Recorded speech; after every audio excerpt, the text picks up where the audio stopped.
હોય એમાં વરસાદમાં ખાવું પીવું રહેવું સૂવું નાવું બધું ત્યાં જ કરવું એવું આ હિન્દુ મંદિરમાં એક હોલ છે અને આ હોલની અંદર જેવી રીતે કોઈ પૂજ્ય ભાઈ શ્રી રમેશભાઈ કે મોરારી બાપુની કથા હોય અને એ સોરવેલી કોલેજમાં કે લંડનના કોઈ મોટા ગ્રાઉન્ડમાં હોય એવું જે આયોજન હતું ને એવું અમે એક હોલમાં જ 9 દિવસમાં પૂરું કરી દીધું.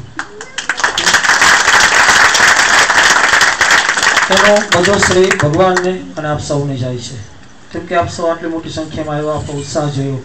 અમને 151 કપલ હતા, 7 દિવસથી અમે રાડો નાખતા હતા, 2 મહિનાથી પત્રિકાઓ ગામમાં આપી હતી અને તોય એવા માણસો હતા કે જે ગઈકાલે નામ લખાવા આવ્યા. છતાંય અમે એ વાત ઉપર ધ્યાન ન દઈ અને 151 કરતાં પણ અમે બીજા 14 કપલ્સની વ્યવસ્થા વધારે તાત્કાલિક કરી દીધી છે.